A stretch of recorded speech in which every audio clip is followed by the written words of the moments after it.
आइए सवालों को आगे बढ़ाते हुए कुछ और भी सवाल की प्रैक्टिस करते हैं जो प्रोबेबिलिटी पर आधारित हैं और मेंडल के फर्स्ट लॉ, सेकंड लॉ और थर्ड लॉ पर बेस्ड है।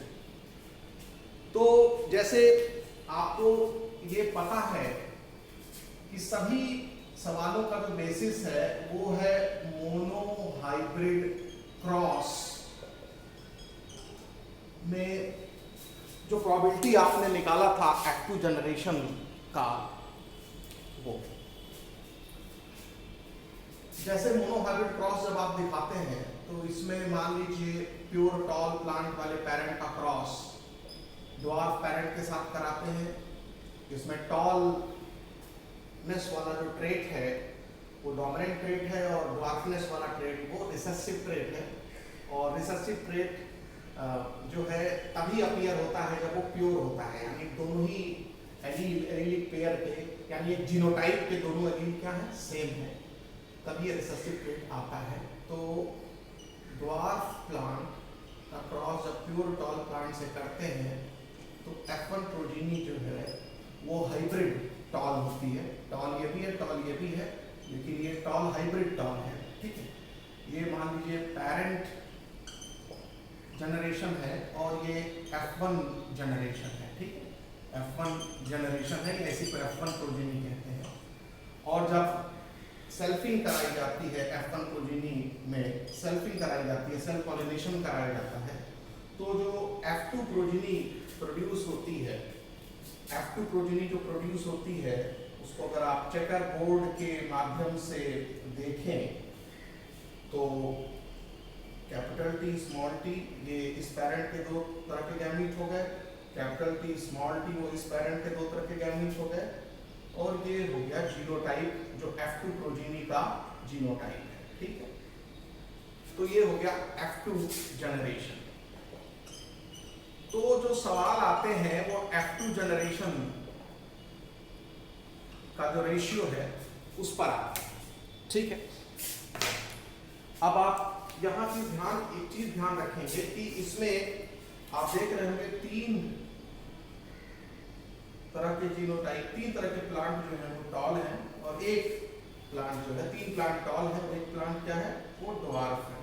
ठीक, ये जो फिनोटाइपिक रेशियो हो गया। तो F2 जनरेशन का जो फिनोटाइपिक रेशियो जो आपको मिला, ठीक है, वो मिला 3:1।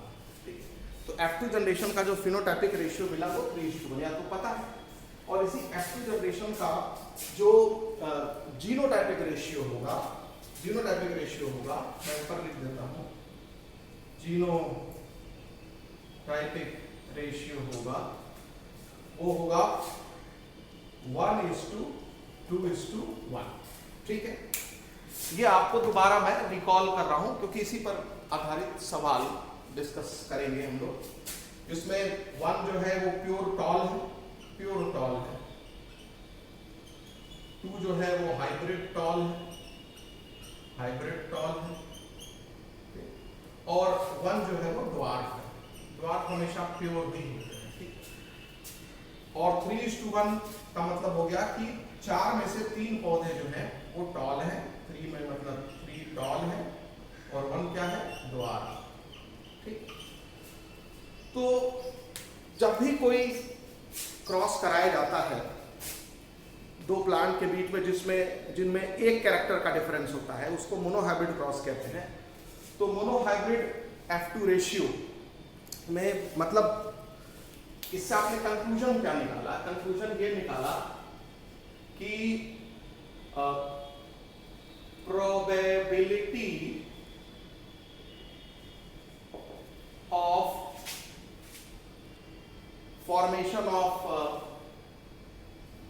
टॉल या डोमिनेंट ट्रेट, मतलब टॉल या डोमिनेंट ट्रेट कहिए, कोई भी डोमिनेंट ट्रेट की बनने की प्रोबेबिलिटी क्या होगी इन F2 जनरेशन। तो probability of occurrence of dominant trait in F2 generation वो होगा 3/4। ठीक है, 1 2 4 में से 3 उनमें डोमिनेंट ट्रेट होगा। ठीक है, तीन में डोमिनेंट, एक में रिसेसिव। टॉल क्या है? डोमिनेंट। तो टॉल जो है वो डोमिनेंट ट्रेट है, पहले भी आपको बताया जा चुका है। तो किसी भी डोमिनेंट ट्रेट की F2 जनरेशन में आने की प्रोबेबिलिटी क्या होगी? 3/4, और रिसेसिव ट्रेट के आने की प्रोबेबिलिटी क्या होगी? 1/4 होगी। ठीक है, और ये डॉट हो गया रिसेसिव ट्रेट हो गया, रिसेसिव ट्रेट। ठीक, ये क्लियर हो गया? तो इस रेशियो से, इस पलट स्क्वायर को अगर आप ध्यान से देखिए तो क्या बता रही है? तो बता रहा है प्रोबेबिलिटी ऑफ डोमिनेंट ट्रेट 3/4 है, और दूसरा probability of recessive trait, probability of recessive trait in F2 generation, in F2 generation 1/4। मतलब एक तरह से ये पूछ रहा है कि F2 जनरेशन में कितने प्लांट ऐसे होंगे जो डोमिनेंट ट्रेट वाले होंगे? तो 4 में से 3 प्लांट। तो हर प्लांट के डोमिनेंट ट्रेट कंटेन करने का चांस क्या होगा? 3/4। ठीक है, उसी तरह से रिसेसिव ट्रेट के आने की प्रोबेबिलिटी क्या होगी? 1/4। अब तो ये हो गया फिनोटाइपिक रेशियो के आधार पर आपने, यही तो 3:1 रेशियो है, फिनोटाइप। ठीक है, फिनोटाइपिक रेशियो। और अगर जीनोटाइपिक रेशियो पूछा जाए, सवाल ऐसे पूछे कि probability of occurrence of plant having pure dominant trait, मतलब प्योर डोमिनेंट में प्योर डोमिनेंट। प्योर डोमिनेंट का मतलब हो गया, मतलब दोनों ही एलील जो है वो कैपिटल लेटर में हो, कहने का मतलब ये। तो probability of pure dominant trait, ठीक है, प्योर डोमिनेंट ट्रेट। तो प्योर डोमिनेंट ट्रेट का मतलब होता है प्योर टॉल, इस तरह से, ठीक है।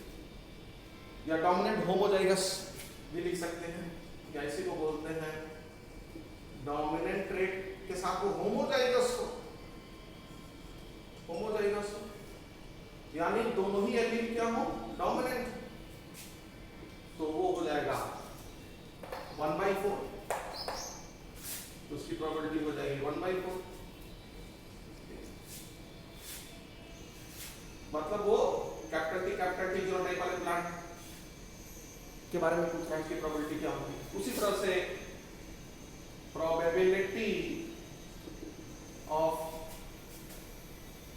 डोमिनेंट हेटेरोजाइगस, मतलब हाइब्रिड डोमिनेंट, प्योर ना हो, हाइब्रिड प्लांट को जो डोमिनेंट ट्रेट दिख रहा है, लेकिन अगर जब उसका जीनोटाइप देखो तो वो हाइब्रिड है, या उसको हेटेरोजाइगस, डोमिनेंट हेटेरोजाइगस भी कह सकते हैं, डोमिनेंट हेटेरोजाइगस, ठीक है। तो ये हो जाएगा 2/4, ठीक। मतलब आप कह सकते हैं एक डोमिनेंट एलील होगा और एक रिसेसिव एलील होगा जीनोटाइप में, यानी कैपिटल टी होगा और एक स्मॉल टी होगा। किसी भी सवाल में ये एक तरह से रूल आप बना लीजिए, ये लगाएंगे। उसके बाद फिर आता है probability of occurrence of recessive genotype, मतलब रिसेसिव ट्रेट, प्योर रिसेसिव। तो रिसेसिव हमेशा प्योर ही होता है, तो प्रोबेबिलिटी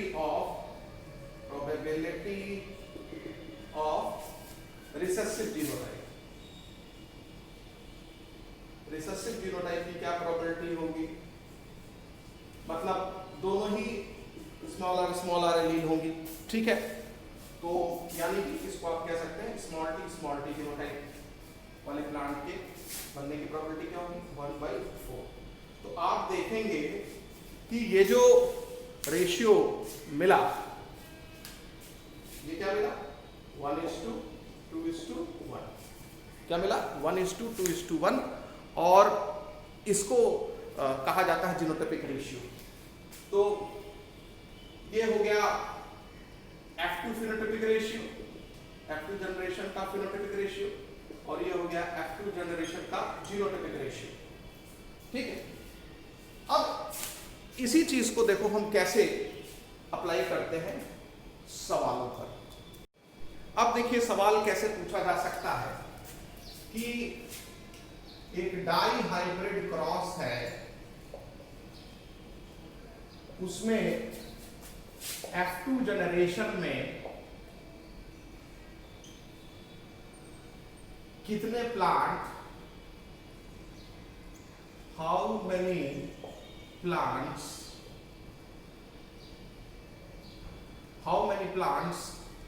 have both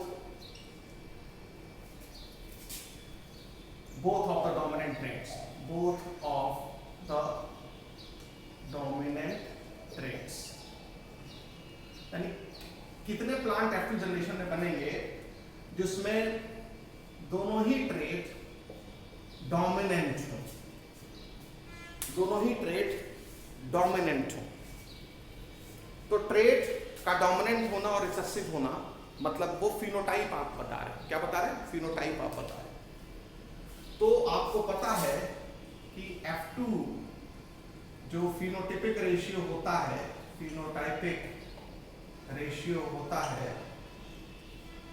वो 3/4 to 1/4 होता है या 3:1 होता है। ठीक है, डोमिनेंट ट्रेट का 3/4 होता है और रिसेसिव ट्रेट का क्या होता है? 1/4 होता है। ये आपको पता है मोनोहाइब्रिड क्रॉस में ऐसे ही होता है। तो कहने का मतलब है कि F2 जनरेशन में कितने ऐसे प्लांट होंगे जिसमें दोनों ही ट्रेट डोमिनेंट हो। जैसे कि अगर हम फॉर एग्जांपल ले लें कि येलो एंड राउंड सीड वाले प्लांट कितने होंगे, that is yellow and round seeded plant कितने होंगे। ठीक, येलो भी डोमिनेंट ट्रेट है और राउंड भी डोमिनेंट ट्रेट है। ठीक है, तो अब डाई हाइब्रिड क्रॉस में क्या होता है? इसमें पेरेंट ऐसे लिए जाते हैं जो कि दो कैरेक्टर में एक दूसरे से डिफरेंट हो, बाकी सारे कैरेक्टर उनके सेम। तो अब देखो, तो ये एक कैरेक्टर है सीड का कलर, ठीक है, और ये दूसरा कैरेक्टर है सीड का शेप, ठीक। तो सीड कलर में दो ट्रेट होते हैं, येलो एंड ग्रीन। तो सीड कलर में दो ट्रेट होते हैं, येलो और ग्रीन। और सीड शेप में भी दो ट्रेट होते हैं, ठीक है, राउंड एंड रिंकल्ड, ठीक है। इसमें आपको पता है कि येलो डोमिनेंट ट्रेट होता है और ग्रीन रिसेसिव ट्रेट होता है, राउंड डोमिनेंट ट्रेट होता है और रिंकल्ड रिसेसिव ट्रेट होता है। तो अब ये पूछ रहा है कि how many plants have both the dominant trait in F2 ratio. तो आप एक तो तरीका यह है कि पूरा क्रॉस करिए। क्रॉस करने का तरीका यह है कि पहले F1 जनरेशन निकालिए, फिर सेल्फिंग करिए, फिर चेकर बोर्ड बनाइए, फिर 16 में से गिनिए कि कितने प्लांट जो है वो जिसमें येलो और राउंड सीड है, गिन के निकालिए, या सीधे प्रोबेबिलिटी का यहाँ पर रूल लगा दीजिए। क्या मिलेगा? अब आपको मालूम है कि F2 फिनोटाइपिक रेशियो, ठीक है ना, F2 फिनोटाइपिक रेशियो में डोमिनेंट ट्रेट के आने की प्रोबेबिलिटी क्या है? 3/4 और रिसेसिव ट्रेट के आने की प्रोबेबिलिटी क्या है? 1/4। तो डोमिनेंट ट्रेट दोनों ही चाहिए, तो ये 3/4 इसकी प्रोबेबिलिटी है, ठीक है। और सीड कलर में, ठीक है, सीड कलर में डोमिनेंट ट्रेट है और सीड शेप में भी डोमिनेंट ट्रेट है, तो इसकी भी प्रोबेबिलिटी आने की क्या होगी? 3/4 होगी। और दोनों की प्रोबेबिलिटीज साथ साथ पूछ रहे हैं कि ही सीड जब आपके हाथ में सीड दिया जाए तो पीला भी हो और राउंड भी हो, यानी दोनों ट्रेट्स साथ साथ दिखे। तो जब कोई दो इंडिपेंडेंट इवेंट साथ साथ आते हैं तो उनकी उनकी जो इंडिविजुअल प्रोबेबिलिटीज होती हैं वो मल्टीप्लाई हो जाती हैं। तो उस केस में ये दोनों का मल्टीप्लिकेशन हो जाएगा, ठीक है, और ये हो जाएगा 9/16, यानी 16 में से 9 पौधे ऐसे होंगे जिनमें डोमिनेंट ट्रेट देखा जाएगा डाइहाइब्रिड क्रॉस में, ठीक है। तो 16 में से 9 प्लांट ऐसे होंगे कि उनमें डोमिनेंट ट्रेट देखा जाएगा। तो इसका आंसर क्या हो गया कि 9 plants out of 16 will have both the traits dominant, ठीक है। अब यहां येलो राउंड कर लो या उसके जगह पर टॉल एंड रेड फ्लावर वाला कर लो, जैसे कि tall plant with red flower, tall भी डोमिनेंट रेड भी डोमिनेंट, तो कितने ऐसे प्लांट होंगे। तो ये बात तो आपको समझ में आ गई ना कि किस तरह से सवाल को अप्रोच करना है। ये तो हो गया फिनोटाइप पर सवाल, ठीक है। अच्छा, ऐसा भी सवाल पूछ सकता है कि फिनोटाइपिक रेशियो आपने यहां लगा दिया, कुछ सवालों में जीनोटाइपिक रेशियो लगाना पड़ता है क्योंकि यहाँ तो सीधे डोमिनेंट या ऐसे भी पूछ सकता है रिसेसिव, एक डोमिनेंट और एक रिसेसिव ट्रेट हो तो क्या होगा। इसी में एक और सवाल पूछा जा सकता है, हाउ मेनी प्लांट्स, देखो कैसे लगाते हैं, how many plants have one dominant, ठीक है, one dominant and one dominant and other recessive trait। कितने प्लांट में एक डोमिनेंट ट्रेट होगा और दूसरा रिसेसिव ट्रेट होगा। How many plants have one dominant and one recessive trait.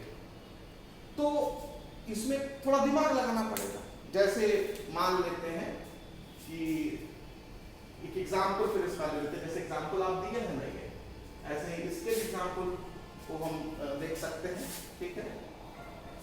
तो इसके एग्जाम्पल में ये हो सकता है कि एक डोमिनेंट और दूसरा रिसेसिव ट्रेट हो, तो एक डोमिनेंट रिसेसिव ट्रेट क्या हो सकता है, येलो एंड रिंकल्ड, ठीक, yellow and wrinkled seeded plant, ये पूछ रहा है, ठीक। एक तो ये कॉम्बिनेशन हो सकता है, इसका डोमिनेंट सीड कलर का डोमिनेंट बट लेकिन सीड शेप का रिसेसिव ट्रेट, या सीड कलर का रिसेसिव और सीड शेप का डोमिनेंट, ठीक है। और या इसका ऐसे पूछ सकता है, green seed but round seed, seeded plant, मतलब इनके बारे में पूछ रहा है कितने ऐसे प्लांट होंगे जिसमें एक ट्रेट जो होगा वो डोमिनेंट होगा और दूसरा ट्रेट क्या होगा, रिसेसिव होगा। ये रिसेसिव है, ये डोमिनेंट। तो ये भी आपके दिमाग में आएगा, ये भी आपके दिमाग में आएगा, तो इन दोनों को ही जोड़ देना होगा, समझ में। तो कितने ऐसे प्लांट बनेंगे F2 जनरेशन में जिसमें एक ट्रेट डोमिनेंट हो, एक ट्रेट रिसेसिव हो, ठीक है, डाइहाइब्रिड क्रॉस। तो या तो वही चेकर बोर्ड बनाओ और गिनो 16 में से, और तुम प्रोबेबिलिटी का भी इस्तेमाल करके यहां कर सकते हो। तो चलो पहले इस वाले केस को देखते हैं। तो जब हम इस वाले केस को देखेंगे तो क्या पाएंगे, तो येलो है, तो येलो सीधे मैं लिख देता हूं डोमिनेंट है, तो उसकी प्रोबेबिलिटी 3/4 होगी, ठीक है। और इनटू रिंकल की प्रोबेबिलिटी क्या होती है, रिंकल ट्रेट की प्रोबेबिलिटी, रिसेसिव ट्रेट की प्रोबेबिलिटी 1/4 होती है, डोमिनेंट की 1, तो ये हो गया 3/4, ये हो गया 1/4, तो ये हो जाएगा 3/16, यानी 3/16 यानी 16 में से 3 पौधे ऐसे होंगे जिनमें येलो पहला वाला ट्रेट डोमिनेंट होगा, दूसरा वाला ट्रेट क्या होगा, रिसेसिव होगा। पहला दूसरा मान लें क्योंकि येलो और रिंकल का एग्जांपल ले लिया, कुछ और भी टॉल और व्हाइट फ्लावर भी हो सकता है, कुछ भी हो सकता है। तो ये हो गया, और इसका देखो क्या होगा, इसमें पहला रिसेसिव है, दूसरा डोमिनेंट है। इसमें क्या था, पहला डोमिनेंट था, दूसरा रिसेसिव था। इस वाले में हो गया पहला रिसेसिव, दूसरा डोमिनेंट, क्योंकि हमने तो ये पूछा ना how many plants have one. अब ये वन मतलब ये नहीं पता कि पहला वाला कि दूसरा वाला, one dominant and other recessive. अगर हम कह देते कि नहीं ये वाला डोमिनेंट हो या रिसेसिव तो ये एक रेशियो आता। लेकिन जब हमने बताया ही नहीं कि कौन डोमिनेंट कौन रिसेसिव, तो दोनों ही आपको मानना है। तो उस केस में क्या होगा, तो यहाँ पर पहला वाला 1/4 प्रोबेबिलिटी के साथ, दूसरा वाला ये क्योंकि ये डोमिनेंट है ये 3/4 प्रोबेबिलिटी के साथ आएगा, तो ये भी हो गया 3/16। यानी 16 में से 3 पौधे ये होंगे इस प्रॉपर्टी वाले, इस ट्रेट वाले होंगे, इन ट्रेट्स वाले, और 16 में से 3 पौधे इन ट्रेट्स वाले होंगे। तो टोटल जब इनको और इनको आप जोड़ेंगे, यानी 3 पौधे इसमें 3 पौधे इसमें, यानी आपको टोटल 6 पौधे ऐसे मिलेंगे। ये 6 पौधे ऐसे मिलेंगे, इनको सम कर देंगे तो ये हो जाएगा, यानी कि 16 में से 6 पौधे ऐसे होंगे जिनमें कि दोनों में से एक ट्रेट डोमिनेंट होगा, एक रिसेसिव होगा। ठीक है, तो इस तरीके से हम सवाल पर अप्रोच करते हैं। तो ये हो गया फिनोटाइपिक रेशियो का इस्तेमाल, 3:1 रेशियो का इस्तेमाल हम कैसे करते हैं सवाल को लगाने में। ये तो मान लो डाई हाइब्रिड क्रॉस है। ऐसे ही जब कोई ट्राई हाइब्रिड क्रॉस पूछ देगा, मान लो ट्राई हाइब्रिड क्रॉस का सवाल पूछ देगा, और थोड़ा टिपिकल बनाते हैं। ट्राई हाइब्रिड क्रॉस में पूछ देगा कि चलो भाई एक ट्राई हाइब्रिड क्रॉस है, और ट्राई हाइब्रिड क्रॉस के F2 जनरेशन में आपको बताना है, ट्राई हाइब्रिड क्रॉस के F2 जनरेशन में आपको बताना है, क्योंकि ट्राई हाइब्रिड क्रॉस होगा तो मतलब 3 कैरेक्टर में डिफरेंट होगा प्लांट वो। ठीक है ना, जो F1 प्लांट बनेगा वो 3 कैरेक्टर में हाइब्रिड होगा। ठीक है, तो उसमें तीनों ही ट्रेट के लिए तीनों ही डोमिनेंट ट्रेट मौजूद हो। तो ट्राई हाइब्रिड क्रॉस तो all 3 dominant traits, all 3 dominant traits। ठीक, तो all 3 dominant traits देखने के लिए क्या करना पड़ेगा, यानी कि उसमें पहला भी ट्रेट डोमिनेंट है, दूसरा भी डोमिनेंट है, तीसरा भी डोमिनेंट है। तो ऐसे कितने प्लांट बनेंगे F2 जनरेशन में, क्या रेशियो होगा ट्राई हाइब्रिड क्रॉस में, तो तुमको मालूम है डोमिनेंट किस रेशियो में आता है, 3/4। तो 3 और तीनों ही डोमिनेंट ट्रेट साथ साथ आ रहे हैं, तो सबके इंडिविजुअल प्रोबेबिलिटी का प्रोडक्ट हो जाएगा, 3/4 इसका भी, 3/4 इसका भी। तो ये हो जाएगा 3 to the 9 to the 27, 27 upon 4 4 the 16, 64। यानी 64 में से 27 प्लांट ऐसे होंगे F2 जनरेशन में जिनमें सभी तीनों ट्रेट क्या होंगे, डोमिनेंट होंगे। ठीक है, तो इस तरीके से आप प्रोबेबिलिटी का इस्तेमाल करके सीधे सीधे सवाल लगा सकते हैं। ये है फिनोटाइप को, फिनोटाइपिक रेशियो का इस्तेमाल सवाल में। अब हम जीनोटाइपिक रेशियो का इस्तेमाल कैसे करते हैं वो डिस्कस करेंगे। अब देखिए आप फिर से कंसीडर करते हैं dihybrid cross, dihybrid cross. अब पूछ रहा है कि इसके F2 जनरेशन में how many plants are hybrid tall, ध्यान से देखिए, hybrid tall with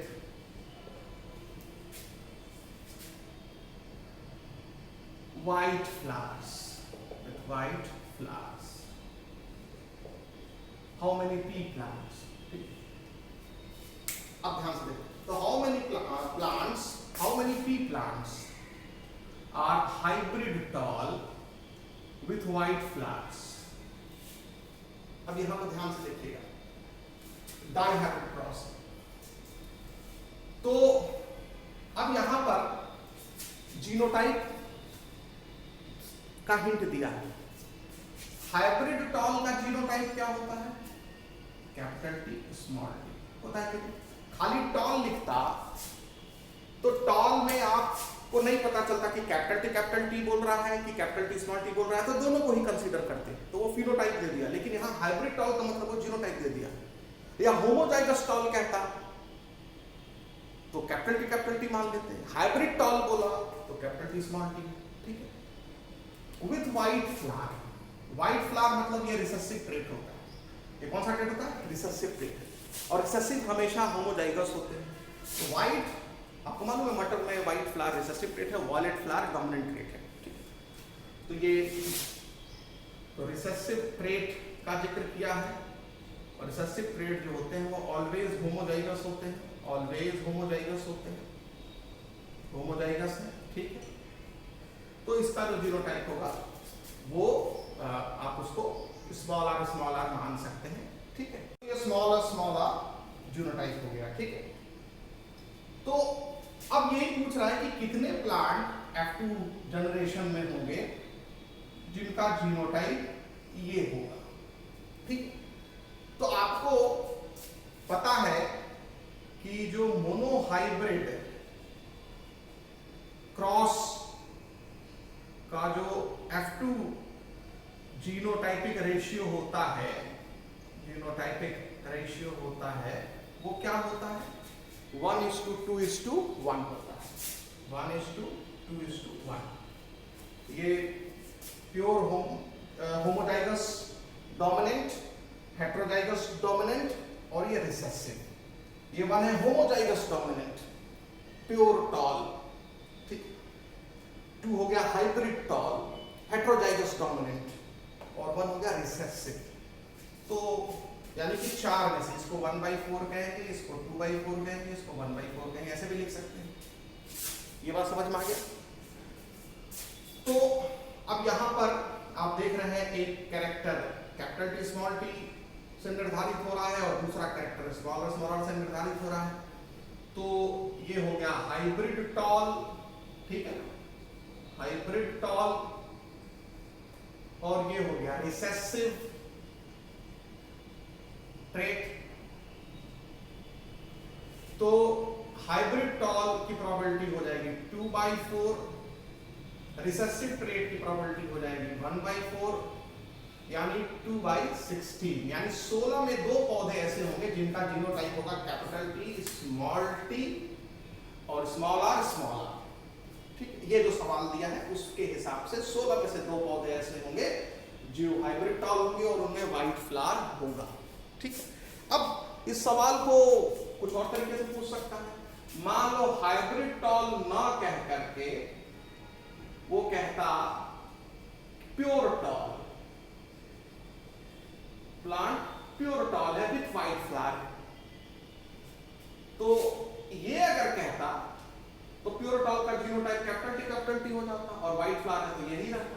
तो अब इस केस में कैपिटल T का प्रोबेबिलिटी ये हो जाता है 1/4 और इसका तो मालूम है प्रोबेबिलिटी 1/4 इसका है, तो ये 1/16। यानी 16 में सिर्फ एक प्लांट ऐसा होगा जिसका genotype capital T small r होगा।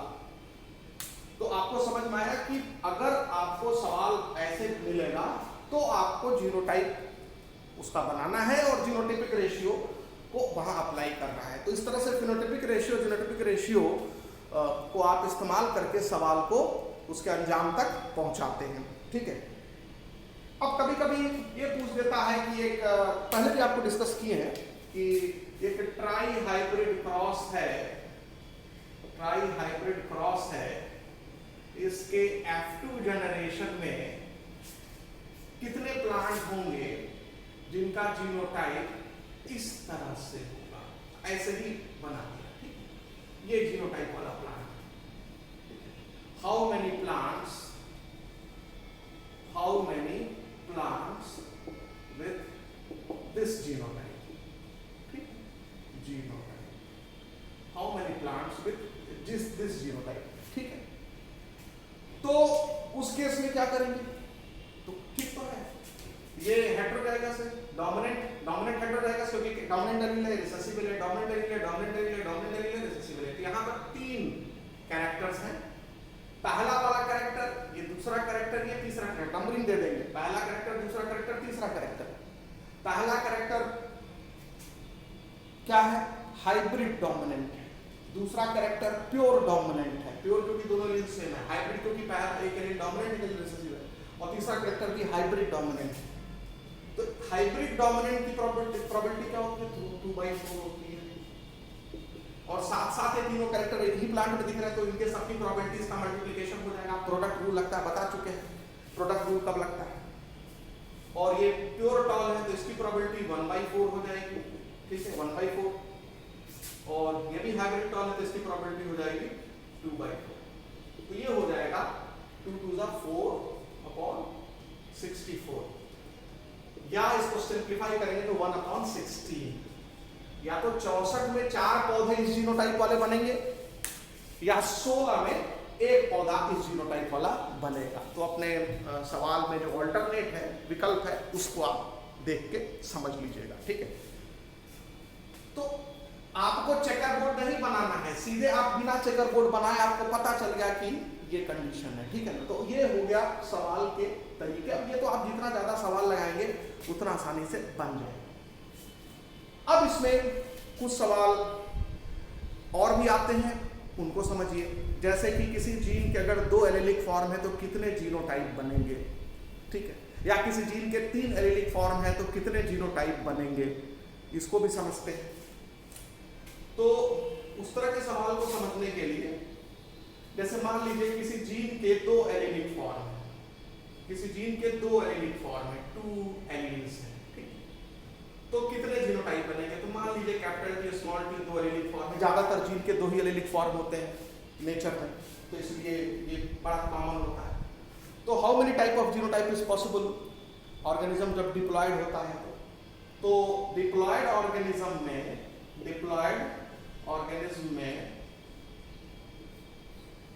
कितने तरह के जीनोटाइप पॉसिबल होंगे?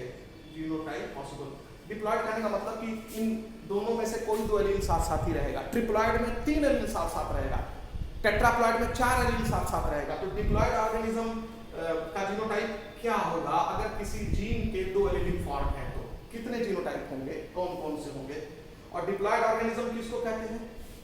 डिप्लॉयड ऑर्गेनिज्म वो ऑर्गेनिज्म होता है जिसमें हर जीन की 2 कॉपीज होती हैं या एलील पेयर में पाए जाते हैं। ट्रिप्लॉयड ऑर्गेनिज्म वो ऑर्गेनिज्म है जिसमें हर जीन की 3 कॉपी पाई जाएगी, ठीक। टेट्राप्लॉयड हर जीन की 4 कॉपी पाई जाएगी, 4 एलील्स होंगे। 4 एलील्स होंगे, 4 टाइप ऑफ एलील नहीं होंगे, एक ही एलील रिपीट होगा ना कई बार, ऐसा हो सकता है। तो देखो, तो इसमें ऐसे बना ले, एक टी है स्मॉल टी, तो एक बार टी अपने साथ पेयर करेगा, एक बार टी इसके साथ पेयर करेगा, और फिर इसका देखो ये अपने साथ पेयर करेगा, इसके साथ पेयर करेगा, तो पहले ही बन चुका है। तो 2 ये हो गया, एक ये हो गया, टोटल कितने जीनोटाइप हो गए? 3 जीनोटाइप हो गए। Capital T capital T, capital T small T और स्मॉल टी। इसके अलावा और कोई जीनोटाइप नहीं ना हुआ। तो जब किसी जीन के 2 एलीलिक फॉर्म होंगे तो कितना जीनोटाइप होगा? 3 जीनोटाइप होगा, ठीक है। इसी तरह से जब किसी जीन के 3 एलीलिक फॉर्म होंगे तो कितना जीनोटाइप होगा? तो देखिए, अगर किसी जीन के 3 एलीलिक फॉर्म है, 3 एलील्स है, ऐसे मान लेते हैं, एक हो गया टी, एक हो गया टी डैश और एक हो गया स्मॉल टी, डिप्लॉयड ही ऑर्गेनिज्म। तो कितने जीनोटाइप पॉसिबल होंगे? तो ऐसे 3 कॉलम बन जाएगा, जितने एलील्स हैं उतने कॉलम बना लीजिए। पहले बनाने का तरीका समझा है, तो एक पट्टी लिख दीजिए, टी डैश लिख दीजिए, यहाँ टी लिख दीजिए। एक बार इसकी पेयरिंग अपने साथ करा दीजिए, जिसकी पेयरिंग इसके आगे जो उसके साथ करा दीजिए, फिर इसकी पेयरिंग और आगे जो उसके साथ करा दीजिए। तो ये 3 जीनोटाइप हो गया, ठीक है। उसके बाद फिर अब इसकी बारी है, इसका अपने साथ पेयरिंग करा दीजिए, ठीक है। इसके जो आगे है उसके साथ पेयरिंग करा दीजिए, क्योंकि पीछे वाले के साथ इसकी पेयरिंग इसके साथ ऑलरेडी हो चुकी है यहाँ पर। अब इस पर आइए, इसकी पेयरिंग अपने साथ होगी, इसके पीछे वालों के साथ पेयरिंग ऑलरेडी हम करा चुके हैं। तो यहाँ देखिए आप 3 जीनोटाइप ये हो गए, 2 ये हो गया और 1 ये हो गया। तो टोटल कितने जीनोटाइप हो गया? 6 जीनोटाइप हो गए। यानी किसी जीन के अगर 3 एलीलिक फॉर्म होंगे तो how many type of genotype possible? तो 6 टाइप ऑफ जीनोटाइप पॉसिबल अगर 3 एलीलिक फॉर्म है। और अगर 2 एलीलिक फॉर्म है तो कितने जीनोटाइप पॉसिबल होंगे? 3 जीनोटाइप पॉसिबल होंगे। ये बात समझ में आया? ब्लड ग्रुप का इनहेरिटेंस में पढ़े होंगे मल्टीपल एलिज्म में, IA एलील, IB एलील और IO एलील। तो वहां देखोगे 6 टाइप ऑफ जीनोटाइप होता है ब्लड ग्रुप में। तो वही चीजें हमने समझाया है। तो आप ऐसे भी बना सकते हैं, ठीक है। या एक और तरीका है इसके बनाने का, मतलब इसको सवाल को लगाने का। यदि किसी जीन के 2 एलीलिक फॉर्म है, किसी जीन के 2 एलीलिक फॉर्म है, ठीक है, तो उसके कितने जीनोटाइप होंगे? 2 + 1 यानी कितना? 3।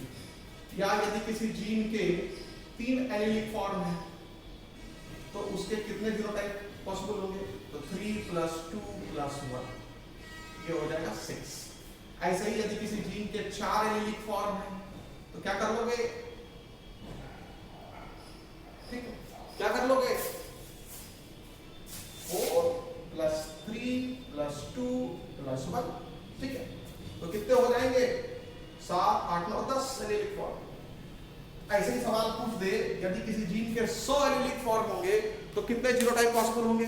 तो 100 प्लस 99 प्लस 19, 8 प्लस 97 प्लस ऐसे लेकर के 1 तक उसको जोड़ दीजिए। तो बैठ के एग्जाम में जोड़ेंगे तो नहीं ना, तब उस जगह पर फॉर्मूला की जरूरत पड़ती है।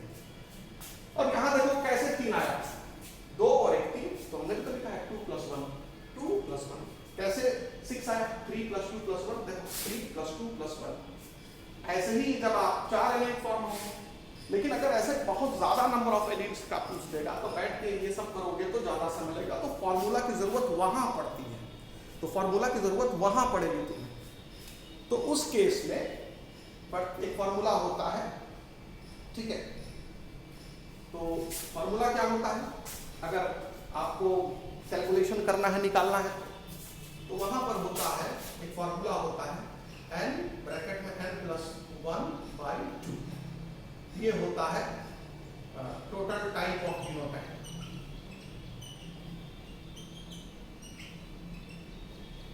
Total number of genotypes, number यहाँ पर टाइप्स है, तो टोटल नंबर ऑफ जीनोटाइप निकालने के लिए आपको ये थोड़ा इधर मैं लिख देता हूँ।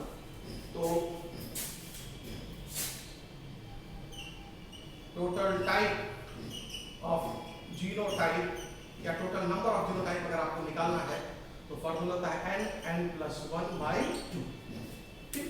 तो जैसे मान लो अगर 3 एलिलिक फॉर्म है तो n is number of allele. n क्या है? It is number of alleles. कितने एलील्स हैं किसी जीन में?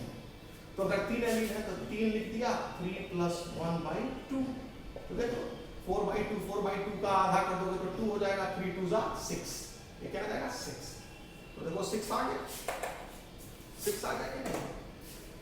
तो ये फॉर्मूला ध्यान रखना है कि n ब्रैकेट में n प्लस 1/2 ये क्या बताता है? ये टोटल टाइप ऑफ जीनोटाइप बताता है। वहां n क्या है? n है नंबर ऑफ एलील्स। अब हम लोग क्रोमोसोमल थ्योरी ऑफ इनहेरिटेंस के बारे में पढ़ेंगे। तो एनसीईआरटी बुक ने जो सबसे पहला पॉइंट जिक्र किया है इस क्रोमोसोमल थ्योरी ऑफ इनहेरिटेंस में, वो ये है कि मेंडल ने इनहेरिटेंस ऑफ कैरेक्टर पर जो अपना वर्क पब्लिश किया वो 1865 में किया, ठीक है। हमने पहले भी पब्लिकेशन ईयर और उसका प्रेजेंटेशन ईयर का क्लैरिफिकेशन दे दिया है, बट यहाँ एनसीईआरटी बुक में जो लिखा है, जो कोट किया, उसको सुन लीजिए कि मेंडल ने अपना इनहेरिटेंस पर जो काम किया उसको पब्लिश किया था 1865 में, ठीक है। लेकिन पब्लिकेशन के बाद भी फॉर सेवरल रीजन्स, वो 4 रीजन का जिक्र एनसीईआरटी बुक में है, फॉर सेवरल रीजन्स मेंडल का जो ये वर्क था वो अनरिकॉग्नाइज्ड रह गया, दुनिया को पता ही नहीं चल पाया ईयर 1900 तक। तो याद रखिए कि पब्लिकेशन का ईयर जो था वो 1865 था और दुनिया को मेंडल के काम का विस्तृत रूप से वर्णन या उसकी जानकारी 1900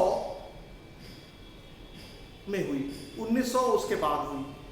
तो पहला पॉइंट जो क्रोमोसोमल थ्योरी ऑफ इनहेरिटेंस में मेंशन है, तो हम लोग पहले लिख लेते हैं chromosomal theory of inheritance. Inheritance, तो क्रोमोसोमल थ्योरी ऑफ इनहेरिटेंस में, ठीक है, इसमें जो सबसे पहला पॉइंट एनसीईआरटी बुक में लिखा है कि Mendel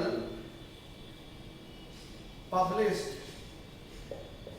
his work on inheritance of character, inheritance of trait या character, कुछ भी लिखिए, in 1865, ठीक, 1865, ये एनसीईआरटी बुक के अकॉर्डिंग, ठीक, 1865, but due to several reasons,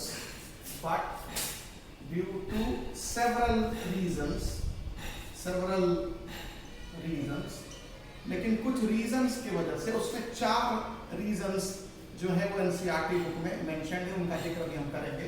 due to several reasons his work was unrecognised till 1900। वही जब मेंडेलियन वर्क की रीडिस्कवरी हुई थी, तो ईयर 1900 ऑनवर्ड्स दुनिया को पता चल गया कि अरे मेंडल नाम के साइंटिस्ट ने इतनी बड़ी खोज की थी। तो पब्लिश होने से लेकर के ईयर 1900 तक, लगभग आप कह सकते हैं 35 साल तक, दुनिया को मेंडल के कामों की महत्व का अंदाजा ही नहीं था। ठीक, क्योंकि दुनिया में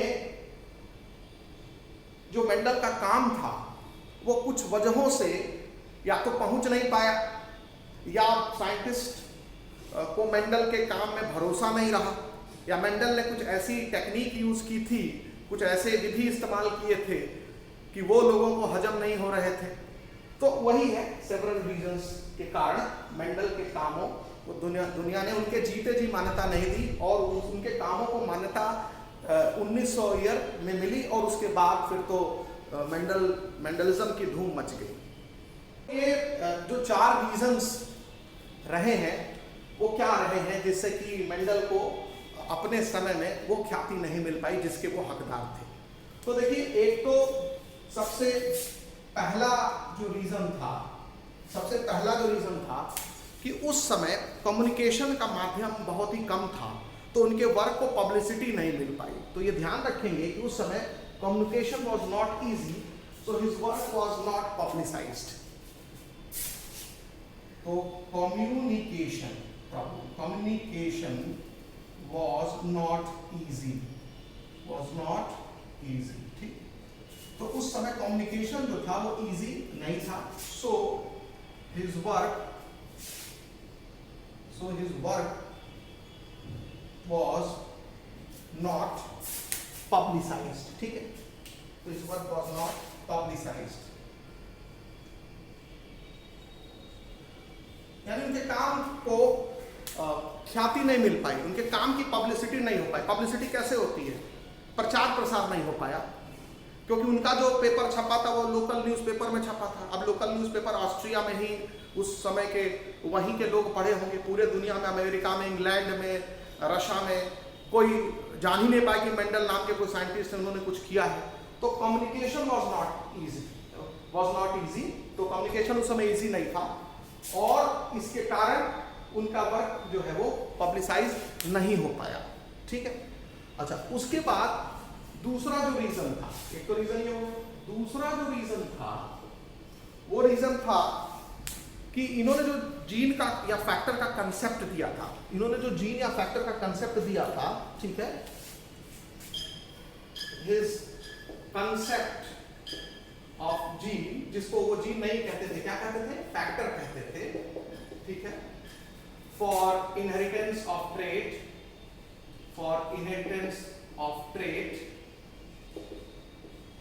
his concept of gene, a factor for inheritance of trait, was unacceptable to many biologists of that time. Acceptable to many biologists of that time. मतलब उस समय यदि कुछ साइंटिस्ट के हाथ में मेंडल का काम लगा भी, तो उनके वो कंसेप्ट ऑफ जीन या कंसेप्ट ऑफ फैक्टर से सहमत नहीं थे। क्यों नहीं सहमत थे? क्योंकि मेंडल ने ये बताया था कि एलील्स जो होते हैं वो पेयर फॉर्म में आते हैं, जैसे कैपिटल टी एलील और स्मॉल टी एलील ये पेयर फॉर्म में है, ठीक। लेकिन जब इंडिविजुअल में जाते हैं गैमीट के थ्रू, तो ये अलग अलग हो जाते हैं। तो मान लो ये 10 सेंटीमीटर लंबाई के लिए रिस्पॉन्सिबल एलील है, और ये 5 सेंटीमीटर लंबाई रिस्पॉन्सिबल के लिए एलील है, तो इनकी जो प्रोजीनी होगी वो या तो 10 सेंटीमीटर लंबाई वाली होगी या 5 सेंटीमीटर लंबाई वाली होगी। यानी कि दोनों एलील ब्लेंडिंग नहीं दिखाते, no blending of allele is seen, यानी एलील की ब्लेंडिंग नहीं होती है, ये ध्यान रखेंगे। तो no blending of allele is seen, Mendel ने ये बताया था। तो जैसे ही ये बोला कि एलील की ब्लेंडिंग नहीं होती है, तो तमाम जगहों पर, ये ध्यान रखेंगे, तमाम जगहों पर या तमाम केसेस में ऐसे भी एग्जाम्पल मिलते हैं। मान लो मटर के पौधे में तो ये था कि एक टॉल प्लांट था, एक डॉर्फ प्लांट था, और टॉलनेस का एलील कैपिटल टी है, डॉर्फनेस का एलील स्मॉल टी है, तो उनकी प्रोजीनी या तो टॉल होगी या तो डॉर्फ। अब टॉल मान लेते हैं 10 सेंटीमीटर, डॉर्फ मान लेते हैं 5 सेंटीमीटर। लेकिन ऐसे बहुत सारे कैरेक्टर हैं अदर एनिमल्स में जहां इंटरमीडिएट ट्रेट भी आते हैं, जैसे मान लो ह्यूमन की ही अगर हाइट की बात करें तो कुछ ह्यूमन 6 फीट लंबे होंगे, कुछ ह्यूमन 5 फीट 10 इंच लंबे होंगे, कुछ ह्यूमन 5 फीट 9 इंच लंबे होंगे, ठीक है ना, 5 फीट। तो आपको ये समझ में आना चाहिए कि इस तरह से ह्यूमन की लंबाई में वेरिएशन होता है। कुछ ह्यूमन 5 फीट 7 इंच लंबे होंगे, ठीक, कुछ ह्यूमन जो है वो 4 फीट 10 इंच लंबे होंगे, ठीक है। तो आप देख रहे हैं कि इसमें ट्रेट जो है एक ही नहीं है, बहुत सारे ट्रेट हैं, एक ही कैरेक्टर के। लेंथ, अगर ह्यूमन लेंथ देखें तो बहुत सारे ट्रेट दिख रहे हैं, यानी कॉन्टिन्यूअस वेरिएशन इसको बोलते हैं, कॉन्टिन्यूअस वेरिएशन इसको कहा जाता है। तो यहाँ पर कोई एक आप नहीं कह सकते कि एक एक्सट्रीम, जैसे एक टॉल है और ये ड्वार्फ है, तो ये बीच का कैरेक्टर कहाँ से आया, ये बीच का कैरेक्टर कहाँ से आया जब एलील की ब्लेंडिंग नहीं होती है। तो मेंडल ने ये कहा कि भैया किसी भी कैरेक्टर या किसी भी ट्रेट के इनहेरिटेंस के लिए एक कारक जिम्मेदार होता है, कारक मतलब फैक्टर जिम्मेदार होता है, उसी को हम जीन कहते हैं आज के समय में, ठीक है। और ये जो फैक्टर्स होते हैं वो एलीलिक पेयर, ये पेयर्ड फैक्टर्स होते हैं, यानी ये पेयर फॉर्म में होते हैं, जीन पेयर के रूप में पाया जाता है, उसी को एलीलिक पेयर कहते हैं। और जब दो एलील पेयर में रहते हैं तो वो उनकी प्रॉपर्टीज मिक्स नहीं होती हैं, ब्लेंड नहीं होते हैं। तो साइंटिस्ट का कहना था कि जब इनकी प्रॉपर्टी ब्लेंड नहीं होती है तो जो दो एक्सट्रीम ट्रेट है, मान लो ये डॉल है, डॉर्फ है, तो ये बीच के ट्रेट कैसे आ जाते हैं दूसरे एनिमल्स में और दूसरे किसी भी कैरेक्टर को ले लीजिए, कलर को ले लीजिए, मान लीजिए रेड कलर है, व्हाइट कलर है, तो बीच में pink colour, light pink, light red, white में भी कई शेड होते हैं, वो सब कहाँ से आ जाते हैं। तो भाई कोई चीज जब नया नया दुनिया में आता है तो उसको काटने वाले तर्क भी बहुत सारे मौजूद रहते हैं, और साइंटिस्ट तो काटेंगे, उनका काम ही है काटना, तर्क से साबित करो। तो मेंडल का जो कंसेप्ट ऑफ जीन या फैक्टर था फॉर इनहेरिटेंस ऑफ ट्रेट, वो बहुत सारे बायोलॉजिस्ट को एक्सेप्टेबल नहीं था, ठीक है ना। और उन्होंने जो कहा था कि एलील ऑकर इन पेयर और एलील्स जो है वो ब्लेंड नहीं करते, उनकी प्रॉपर्टीज ब्लेंड नहीं करती हैं, उससे कॉन्टिन्यूअस वेरिएशन जो अपरेंट होता है, जो दिखाई देता है, वो साबित नहीं कर पाए, ठीक है। आई बात समझ में कि ये जो कॉन्टिन्यूअस वेरिएशन हो रहा है, मान लीजिए रेड फ्लावर और व्हाइट, ये रेड फ्लावर का एलील है, व्हाइट फ्लावर का एलील है, तो वो अपने प्रोजीनी में केवल रेड और व्हाइट फ्लावर ही दिखाए। लेकिन और दूसरे केसेस में खाली रेड और व्हाइट ही नहीं होता है, red, light red, dark red, red में भी 50 शेड आते हैं, व्हाइट में भी कई तरह के शेड आते हैं, पिंक भी आता है उसी में। तो वो सब किससे आए जब ब्लेंडिंग नहीं हुई, तो उसके लिए कौन जिम्मेदार था, समझना। तो ये जो था दूसरा रीजन था। तीसरा रीजन जो था, तीसरा रीजन की बात हम कर रहे हैं, जो थर्ड रीजन था वो मैं यही लिख देता हूं। मेंडल ने बायोलॉजी में मैथमेटिक्स का इस्तेमाल किया। बायोलॉजी बिल्कुल अलग विषय है, उसमें मैथ्स जब घुसाएंगे तो बहुत लोगों को मैथ्स समझ में ही नहीं आएगी, क्योंकि मैथ्स की उनको जानकारी नहीं कि मैथ्स को कैसे अप्लाई कर सकते हैं बायोलॉजी में। तो यूज ऑफ मैथमेटिक्स भी एक बहुत बड़ी वजह रहा कि साइंटिस्ट उसको एक्सेप्ट नहीं किए, बायोलॉजिस्ट उसको एक्सेप्ट नहीं किए, यानी use of mathematics, mathematics, use of mathematics, ये भी बहुत सारे बायोलॉजिस्ट को अनएक्सेप्टेबल रहा कि भैया बायोलॉजी में कैसे आप मैथमेटिक्स को आप इस्तेमाल कर रहे हैं, ठीक है। अब उसके बाद देखिए चौथा रीजन क्या था। चौथा रीजन था कि ये कोई फिजिकल प्रूफ नहीं दे पाए जीन्स का या फैक्टर का। बोले कि कोई चीज है जो एक जनरेशन से दूसरे जनरेशन में ट्रेड को लेके जाता है, प्रॉपर्टी को लेके जाता है, तो वो चीज दिखा नहीं पाए वो किस चीज का बना है। अगर बना है बता देते तो फिजिकली आप साबित कर देते कि हाँ ये चीज होती है। तो चौथा जो रीजन था कि फिजिकल जो जीन की फिजिकल अपीयरेंस का सबूत नहीं दे पाए। तो ये ध्यान रखेंगे कि यहाँ पर any physical proof for the existence of could not provide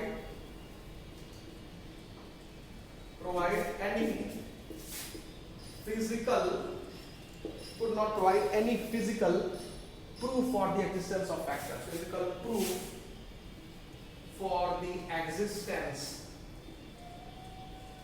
of factor. Factor मतलब जीन, यानी जीन होता है कि नहीं इसका कोई फिजिकल प्रूफ नहीं दे पाए, फिजिकल मतलब दिखा नहीं पाए जीन को।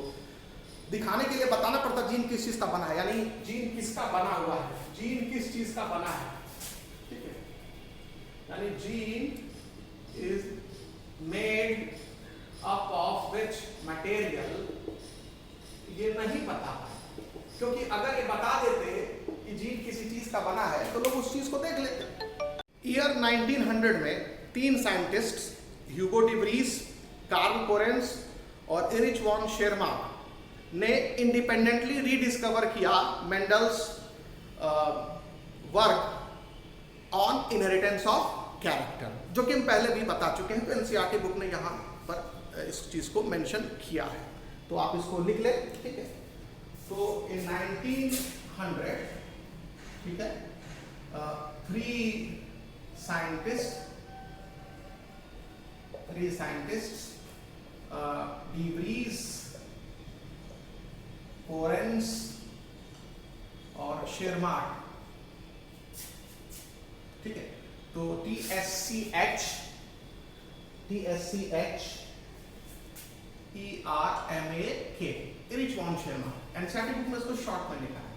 तो ह्यूगो डी व्रीज, कोरेंस और शेरमार्क इंडिपेंडेंटली,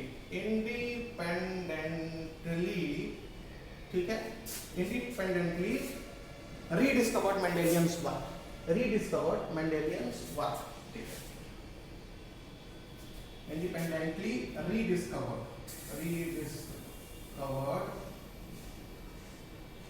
मेंडल्स रिजल्ट्स ऑन, जो काम करके उन्होंने रिजल्ट दिया था, जो काम करके उन्होंने रिजल्ट बताया था, तो rediscovered Mendel's results on inheritance of character, inheritance of character, ठीक। तो ईयर 1900 में जब इन साइंटिस्टों ने अलग अलग स्वतंत्र रूप से जब मेंडल के कामों पर काम किया और उनके रिजल्ट को एनालाइज किया और दुनिया को बताया कि ये चीज भी खोजी गई है, तो उसी समय माइटोकॉन्ड्रिया, उसी समय माइक्रोस्कोप की ऑलरेडी डिस्कवरी तो हो चुकी थी, उसमें सुधार चल रहा था। तो at the same time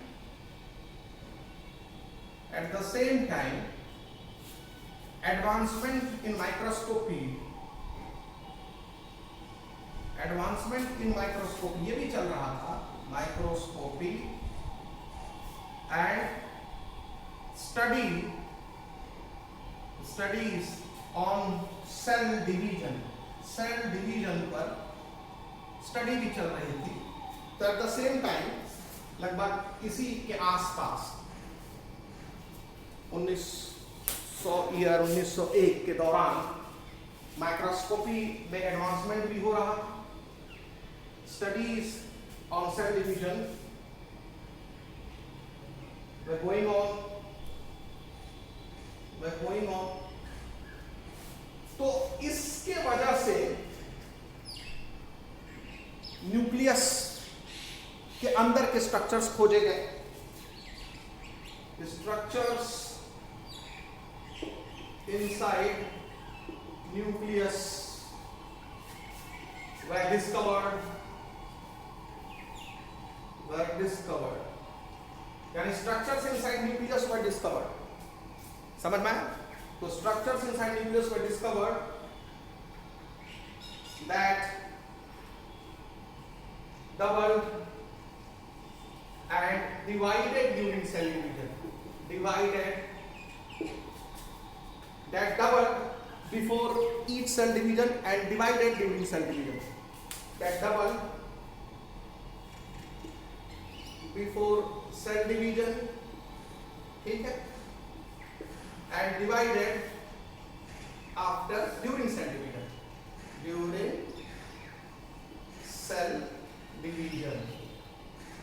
into daughter cells,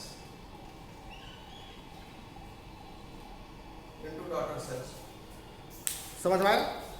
मतलब ये हुआ कि जो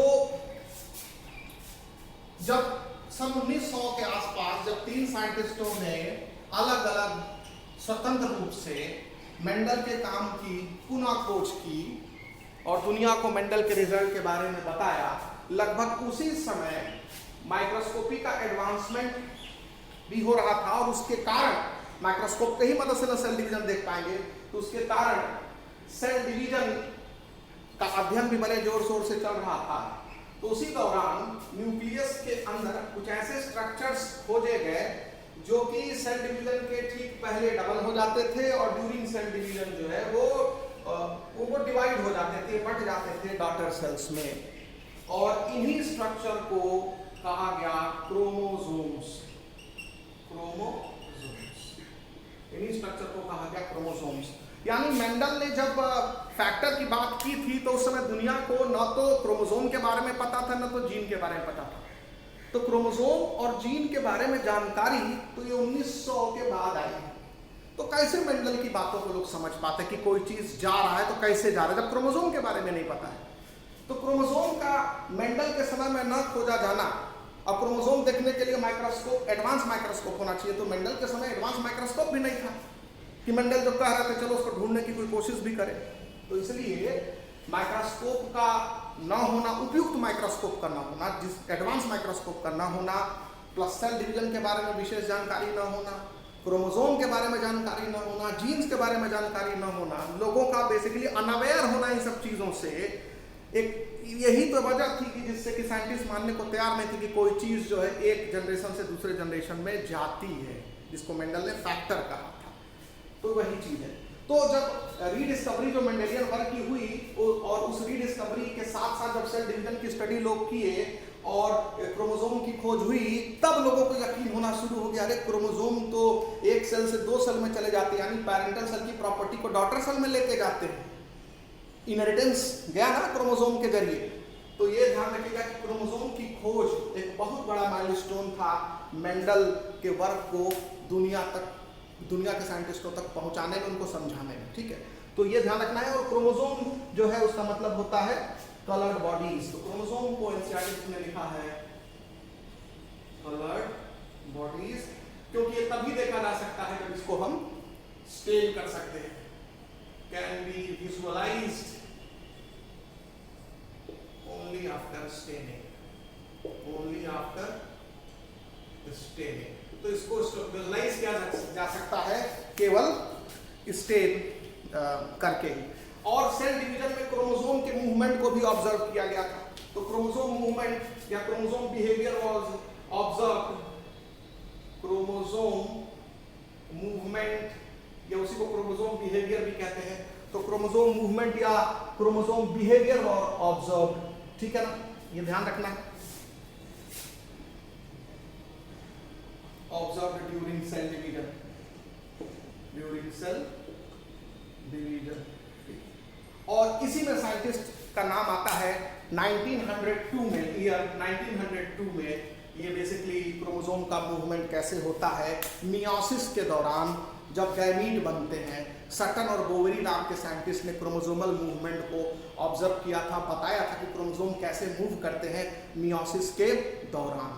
तो सटन एंड बोवेरी ने क्रोमोसोमल बिहेवियर को ऑब्जर्व किया और इनको कंपेयर किया मेंडल का जो फैक्टर का बिहेवियर था, जिसको हम जीन्स कहते हैं। ठीक है, तो सटन एंड बोवेरी ने क्या किया, तो सटन एंड बोवेरी ने क्या किया, उसको एक तरह से कंपेयर किया जीन के बिहेवियर के साथ।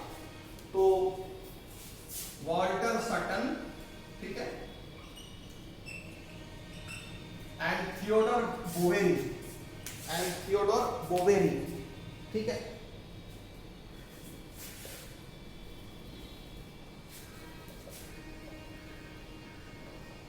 इन्होंने वास्तव में क्रोमोसोमल थ्योरी ऑफ इनहेरिटेंस दिया था।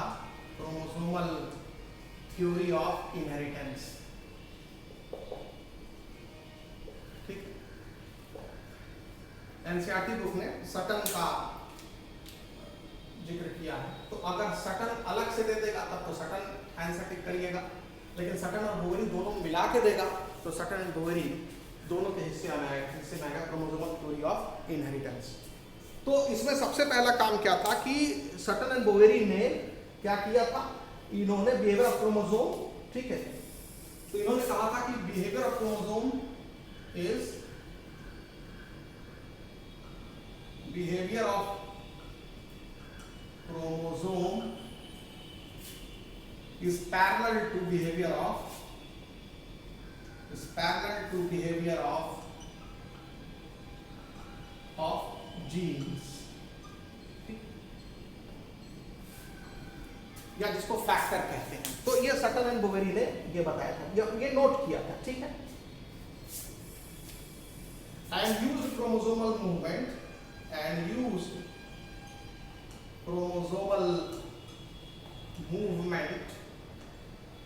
पूरी एनसीईआरटी की लाइन में डिस्कस करने की कोशिश कर रहा हूं। एंड यूज्ड क्रोमोसोमल मूवमेंट, और इन्होंने क्रोमोसोमल मूवमेंट को इस्तेमाल किया to explain Mendel's law, to explain Mendel's law.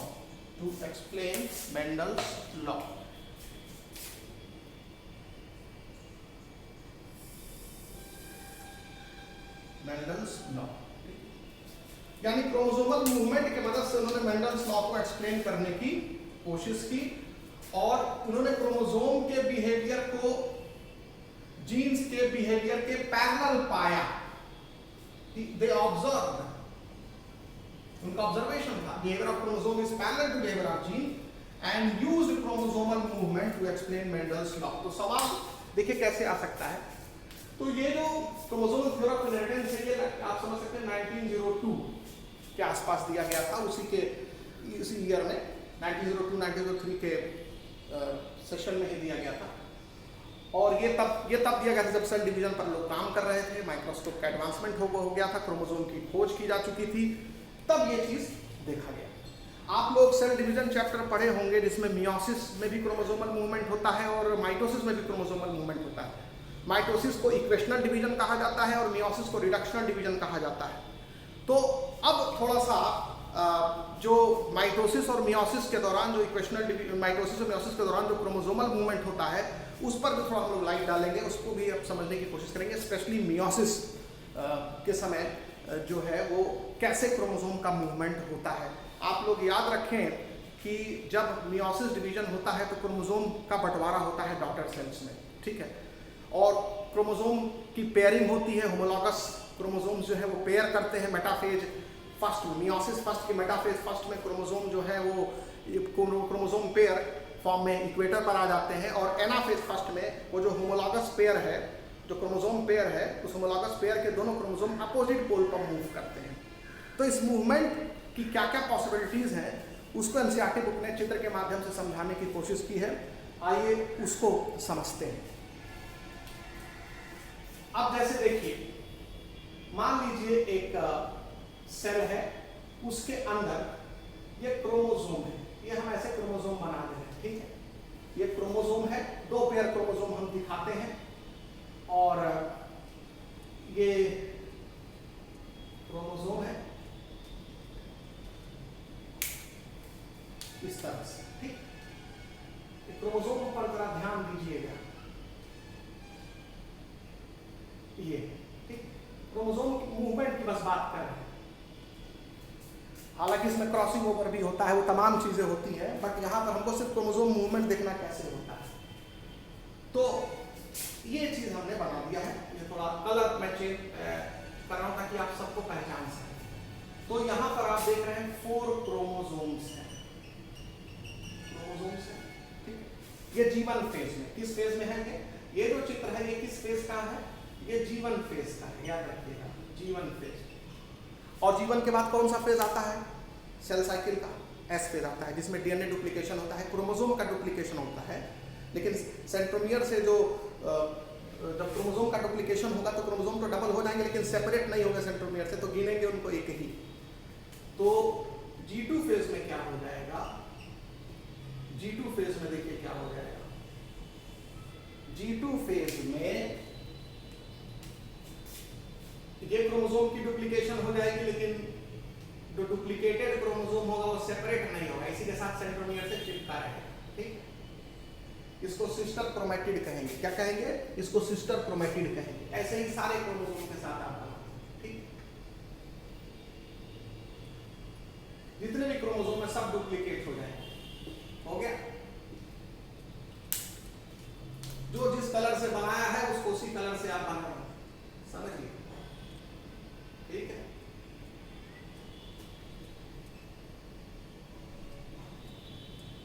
हो गया। अब इसके बाद फिर मियोसिस फर्स्ट का मेटाफेज फर्स्ट पर सीधे आ जाए। प्रोफेज फर्स्ट में क्रॉसिंग ओवर हुआ, पेयरिंग हुई, वो सब होमोलॉगस पेयर की। तो मान लेते हैं कि 4 क्रोमोसोम है, और जब हम मेटाफेज फर्स्ट में आते हैं, किस फेज में आते हैं? मेटाफेज फर्स्ट में। मेटाफेज फर्स्ट में आते हैं मियोसिस फर्स्ट के, मियोसिस फर्स्ट के मेटाफेज फर्स्ट में आते हैं। तो क्या होता है? तो वहां पर आप देखेंगे कि होमोलॉगस क्रोमोसोम की पेयरिंग तो पहले से ही हुई रहती है, ये इक्वेटर पर आते हैं होमोलॉगस क्रोमोसोम। तो मान लेते हैं ये जो क्रोमोसोम है ये होमोलॉगस है, ये क्रोमोसोम होमोलॉगस है, जो कि प्रोफेज फर्स्ट में ही उनकी पेयरिंग हो जाती है। इसकी पेयरिंग इसके साथ, इसकी पेयरिंग इसके साथ। प्रोफेज फर्स्ट से पहले पेयरिंग नहीं होती है, तो इसके पहले आपको क्रोमोसोम पेयर्ड फॉर्म में नहीं दिखेंगे, ना G1 में ना G2 में। पेयर्ड फॉर्म में कब पहली बार दिखेंगे? प्रोफेज फर्स्ट में। और मेटाफेज में उसी पेयर्ड फॉर्म में होते हुए इक्वेटर पर चले आएंगे। ठीक, तो आपने ऐसे दिखा दिया, इसके साथ पेयरिंग इसकी दिखा दी, देखिए दिखा दी, और इसकी पेयरिंग इसके साथ दिखा दी।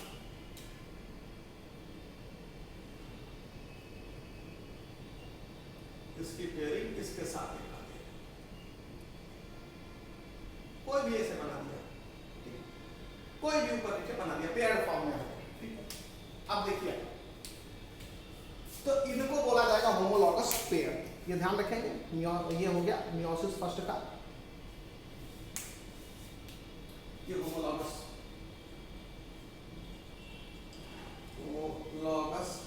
पेयर occurring at equator, ये इक्वेटर पर। तो ये जो homologous pair occurring at equator है, इन्हीं को बाइवेलेंट कहा जाता है। क्या कहा जाता है? बाइवेलेंट। ठीक है, ये क्लियर हो गया। अब इसके बाद जब हम एनाफेज फर्स्ट देखेंगे, मेटाफेज के बाद एनसीईआरटी बुक में मेटाफेज फर्स्ट नहीं दिया है, एनाफेज फर्स्ट सीधे बना दिया है। जिसको कि मेटाफेज फर्स्ट लिखना था उसको एनाफेज फर्स्ट लिख दिया। एनाफेज में तो मूवमेंट होता है ना अपोजिट पोल पर, ये स्पिंडल अपरेटस अटैच होते हैं ना बेटा। ठीक है, तो ये इक्वेटर है।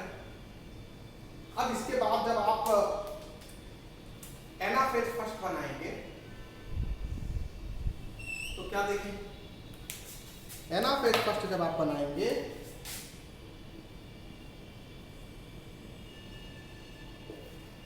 मियोसिस फर्स्ट का,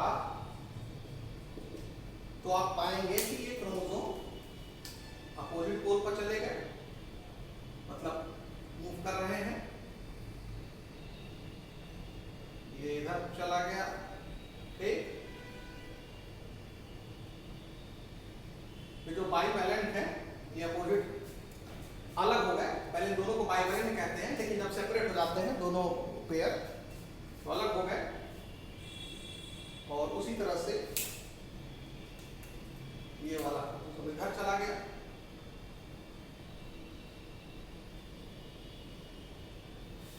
और ये क्रोमोसोम इधर चला गया। ठीक,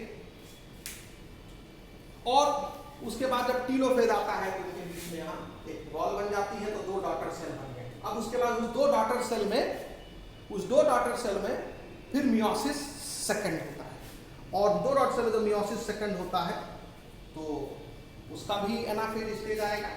तो अब सीधे हम यहाँ दिखा देते हैं, फिर आगे चल करके इनके बीच में वॉल बननी शुरू हो जाएगी टीलोफेज स्टेज में। 2 डॉटर सेल बन गए। अब हम यहाँ पर 2 डॉटर सेल दिखा देते हैं। मान लेते हैं कि 2 डॉटर सेल जो है, मैं यहाँ बाइवेलेंट लिख दे रहा हूँ। अब जो 2 डॉटर सेल बन गए, ठीक, इसमें ये 2 एक डॉटर सेल में, ये 2 एक डॉटर सेल चले गए। अब उसके बाद इन दोनों डॉटर सेल में फिर मियोसिस सेकंड होगा, और मियोसिस सेकंड का जब एनाफेज आएगा, यानी एनाफेज सेकंड उसको बोलते हैं, एनाफेज सेकंड मियोसिस सेकंड का। ठीक है, तो या मेटाफेज सेकंड हम लिखेंगे, मेटाफेज सेकंड की बात करेंगे। मेटाफेज सेकंड, क्योंकि एनसीईआरटी बुक मेटाफेज स्टेज को स्किप कर रही है, सीधे एनाफेज पर आ रही है, तो मेटाफेज जाने की जरूरत।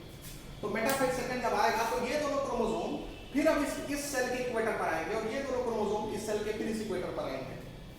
तो आप ऐसे बना लीजिए, देखिए ध्यान से, ये क्रोमोसोम है और ये वाला क्रोमोसोम है इस सेल में जो चला गया है डॉट वाला, और ये वाला क्रोमोसोम है जो इस सेल में है डॉट वाला रेड, और ये वाला क्रोमोसोम ये है। हो गया? ये देखिए मेटाफेज स्टेज है, मेटाफेज सेकंड स्टेज है। क्लियर? ये हो गया? तो ये ध्यान आपको रखना है, ठीक। और इसके बाद फिर एनाफेज स्टेज होगा, तो ये सिस्टर क्रोमैटिड का सेपरेशन होगा। सेंट्रोमियर का ब्रेकेज यहाँ होगा। देखो यहाँ पे सेंट्रोमियर ब्रेकेज नहीं हुआ था, मतलब इस एनाफेज में नो सेंट्रोमियर ब्रेकेज, लेकिन मेटाफेज सेकंड के बाद जब एनाफेज देखो आएगा, जब यहाँ एनाफेज आएगा तो ये ध्यान रखना है ये सेंट्रोमियर का ब्रेकेज होगा, ठीक है। और उससे दोनों सिस्टर क्रोमैटिड्स अपोजिट पोल पर जाएंगे, ठीक है। दोनों सिस्टर क्रोमैटिड अपोजिट पोल पर जाएंगे। देखो कैसे, ये दोनों सिस्टर क्रोमैटिड आपस में सेंट्रोमियर से जुड़े हैं, सेंट्रोमियर की स्प्लिटिंग हो गई ऐसे,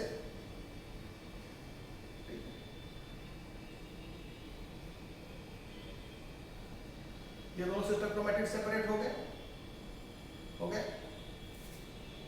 और इसी तरह से ये दोनों सिस्टर क्रोमैटिड भी सेपरेट हो गए। तो सिस्टर क्रोमैटिड का सेपरेशन मियोसिस सेकंड के एनाफेज सेकंड में होता है। ये दिस इज एनाफेज सेकंड, ये एनाफेज सेकंड होता है, ये एनाफेज सेकंड होता है, ये ध्यान रखेंगे, ठीक है।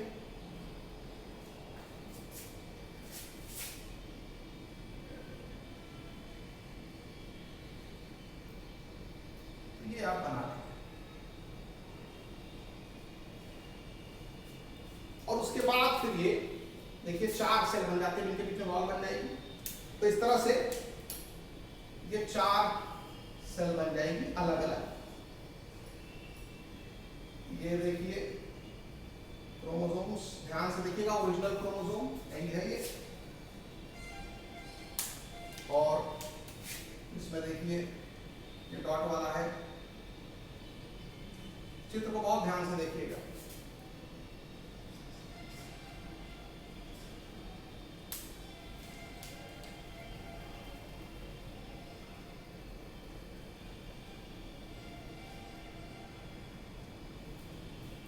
तो इसमें 4 क्रोमोसोम थे पेरेंट सेल में, और जो 4 डॉटर सेल बनी सब में 2-2 क्रोमोसोम, 2 क्रोमोसोम, ठीक। और किस तरह से क्रोमोसोम का मूवमेंट और बंटवारा हुआ है, डुप्लीकेशन और डिवीजन, वो आपको यहाँ पर एनसीईआरटी बुक ने दिखाया है। यहाँ जो एग्जाम्पल अभी जस्ट बताया गया कि जो 2 क्रोमोसोम पेयर होते हैं वो अलाइन होते हैं मेटाफेज फर्स्ट में इक्वेटर पर, और इसमें से हर क्रोमोसोम पेयर दूसरे क्रोमोसोम पेयर से इंडिपेंडेंट अलाइनमेंट दिखाता है। यानी एक होमोलॉगस पेयर में जो फादर का क्रोमोसोम है और जो मदर का क्रोमोसोम है, एक होमोलॉगस पेयर में उसका अलाइनमेंट, और जो दूसरा होमोलॉगस पेयर होगा उसमें जो फादर का क्रोमोसोम और मदर का क्रोमोसोम होगा उसका अलाइनमेंट दूसरे होमोलॉगस पेयर के अलाइनमेंट से डिफरेंट होता है। और इसमें 2 पॉसिबिलिटीज हो सकती हैं डॉटर सेल्स बनने की, उसको हम लोग समझने की कोशिश करते हैं। एनसीईआरटी बुक ने उसको समझाया है। देखिए मैं कहना क्या चाह रहा हूँ, एक बार फिर हम यहाँ एक सेल को ऑब्जर्व करते हैं, जरा ध्यान से देखिएगा। बहुत इंपॉर्टेंट पॉइंट है जो हम लोग डिस्कस करने जा रहे हैं, इसको समझिए क्या समझा रहा है एनसीईआरटी बुक, ठीक है। देखिए ये मान लो एक क्रोमोसोम है, ये मान लो दूसरा क्रोमोसोम है, ये दोनों ही होमोलॉगस क्रोमोसोम है, लेकिन अभी पेयर नहीं बनाएंगे। पेयर तो प्रोफेज फर्स्ट में बनाते हैं सिनैप्सिस जब होता है। और ऐसे ही एक दूसरा क्रोमोसोम का पेयर है, यही चित्र हमने इससे पहले भी बनाया था, ठीक है। ये दूसरा होमोलॉगस क्रोमोसोम है जो भी पेयर नहीं बना, ठीक। मान लेते हैं ये एक होमोलॉगस क्रोमोसोम, ये दोनों होमोलॉगस क्रोमोसोम्स हैं, ये दोनों होमोलॉगस क्रोमोसोम्स हैं, ठीक है। होमोलॉगस क्रोमोसोम्स, होमोलॉगस क्रोमोसोम्स पर सेम जीन होते हैं और एक क्रोमोसोम फादर से आता है तो दूसरा क्रोमोसोम कहां से आता है? मदर से आता है। उसी तरह से ये दोनों भी होमोलॉगस क्रोमोसोम हैं। ठीक, रेड वाले होमोलॉगस क्रोमोसोम है, ब्लैक वाले भी होमोलॉगस क्रोमोसोम है। ये एक दूसरे के होमोलॉगस है, ये एक दूसरे के होमोलॉगस है। इन दोनों पर सेम कैरेक्टर के जीन्स हैं। ठीक है, ये जो क्रोमोसोम है मान लेते हैं ये फादर से आया है और ये वाला जो क्रोमोसोम है ये क्रोमोसोम फादर से, ये क्रोमोसोम कहां से आया? मदर से आया। मतलब ये हुआ कि जब स्पर्म और ओवम का फ्यूजन होता है तो स्पर्म क्रोमोसोम को लेके फादर की तरफ से आता है, ओवम क्रोमोसोम को लेके मदर की तरफ से आता है। जब जाइगोट बनता है तो फादर वाला क्रोमोसोम और मदर वाला क्रोमोसोम दोनों ही आ जाते हैं सेम न्यूक्लियस में। तो वही चीज है कि सेम न्यूक्लियस में ये दोनों क्रोमोसोम, जैसे ये क्रोमोसोम स्पर्म से आया है और ये क्रोमोसोम ओवम से आया है। ठीक, उसी तरह से ये क्रोमोसोम स्पर्म से आया है, ये क्रोमोसोम ओवम से आया है। यानी स्पर्म में ये दोनों क्रोमोसोम थे और ओवम में ये दोनों क्रोमोसोम थे। जैसे फादर में दो क्रोमोसोम थे, क्रोमोसोम 1 एंड क्रोमोसोम 2। तो क्रोमोसोम 1 एंड क्रोमोसोम 2। तो मदर में भी दो क्रोमोसोम थे, क्रोमोसोम 1 एंड क्रोमोसोम 2। तो मदर में भी क्रोमोसोम 1 पर जो जीन होगा, फादर में भी क्रोमोसोम 1 पर वही ना जीन होगा। मदर में क्रोमोसोम 2 पर जो जीन होगा, फादर में भी क्रोमोसोम 2 पर वही ना जीन होगा। तो फादर का क्रोमोसोम 1 और मदर का क्रोमोसोम 1 दोनों जब स्पर्म और ओवम के फ्यूजन से जब एक जाइगोट में आएंगे तो होमोलॉगस क्रोमोसोम कहे जाएंगे। उसी तरह से फादर का क्रोमोसोम 2 और मदर का क्रोमोसोम 2 जब जाइगोट में आएंगे साथ में स्पर्म और ओवम के जरिए तो वो होमोलॉगस क्रोमोसोम कहे जाएंगे। तो 1 1 होमोलॉगस, 2 2 होमोलॉगस। एक ये फादर वाला 1 है, ये मदर वाला 1 है। ये फादर वाला 2 है, ये मदर वाला 2। ठीक, ये बिखरे रहते हैं न्यूक्लियस में, लेकिन इनकी पेयरिंग प्रोफेज फर्स्ट में होती है मियोसिस की और मेटाफेज स्टेज में ये इक्वेटर पर चले आते हैं। लेकिन सेल डिवीजन से पहले आपको मालूम है क्रोमोसोम का डुप्लीकेशन होता है। तो इसका डुप्लीकेशन होगा, तो इसका डुप्लीकेशन होता है। तो ये मान लो G1 फेज था, तो इसका जब डुप्लीकेशन होगा S फेज में तो ये सब डबल हो जाएंगे, लेकिन सेंट्रोमियर से चिपके रहेंगे और सिस्टर क्रोमेटिड कहलाएंगे, जो डुप्लीकेटेड क्रोमोसोम होगा, जैसा कि इसके ठीक पहले आपको हम बताएं। तो आप बनाइए। तो अब आप G2 फेज में जब आप डायग्राम देखेंगे तो यही अब इसमें दो क्रोमेटिड दिखने लगेगा, इसमें भी दो, क्योंकि सेम ऐसे समझ में। अब ये वाला क्रोमोसोम बनाइए तो इसमें भी डुप्लीकेशन दिखाएंगे आप एस फेज में। ठीक, और ये वाला भी बना दीजिए, ये डॉट होगा। ठीक, तो ये हो गया G2 फेज में। आपको कुछ ऐसे दिखेंगे, सिस्टर क्रोमैटिड्स दिख जाएंगे हर क्रोमोसोम में। ये हो गया सिस्टर क्रोमैटिड, सिस्टर क्रोमैटिड। और सिस्टर क्रोमैटिड कब बनते हैं? क्रोमोसोम के डुप्लीकेशन की वजह से बनते हैं S फेज में। ठीक है, तो S फेज में डुप्लीकेशन होता है क्रोमोसोम का, डुप्लीकेशन ऑफ क्रोमोसोम। और डुप्लीकेशन ऑफ क्रोमोसोम होने से क्रोमोसोम का नंबर डबल नहीं हो जाएगा। क्रोमोसोम डबल हुआ लेकिन वो दोनों जो डबल हुए वो सटे ही हुए हैं, तो नंबरिंग उनकी 1 ही रहेगी। तो इसमें भी 4 ही क्रोमोसोम होंगे, इसमें भी 4 ही क्रोमोसोम काउंट करेंगे। तो 2, तो आप इसको लिखेंगे 2 पेयर क्रोमोसोम्स कहा जाता है, या 4 क्रोमोसोम्स। समझ में आया? इसमें भी और इसमें भी 4 क्रोमोसोम इसमें भी है, 4 क्रोमोसोम इसमें भी है। ये क्लियर हुआ आपको? ठीक है, 1 2 1 2, ये मदर के साइड से है, ये फादर के साइड से। ठीक, अब इसके बाद इसका पेयरिंग करते हैं मेटाफेज स्टेज में। पेयरिंग होमोलॉगस पेयर इसकी प्रोफेज फर्स्ट में होगा और उसके बाद ये मेटाफेज फर्स्ट में अलाइनमेंट, असली अलाइनमेंट मेटाफेज फर्स्ट में देखना है। अलाइनमेंट आप समझिए, alignment of homologous pair, homologous pair, alignment of a homologous pair is independent of another homologous pair, another homologous homologous pair बहुत इंपॉर्टेंट है, यानी एक होमोलॉगस पेयर का जो at equator during metaphase first, फिर से सुनिए, of meiosis first,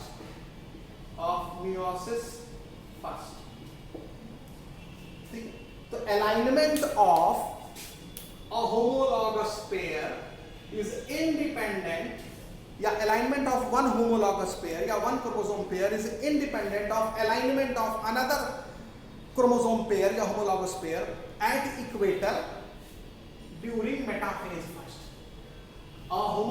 Alignment of a homologous pair is independent of another homologous pair at equator during metaphase first of meiosis first, ठीक है, ये बात समझ में आया।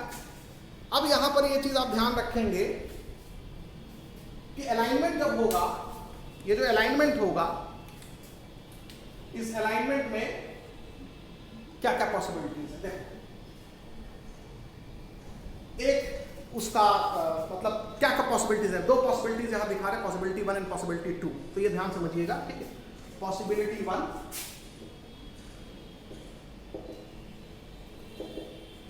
और एक पॉसिबिलिटी यहां दिखा देते हैं, मतलब इधर दिखा देते हैं, पॉसिबिलिटी 2।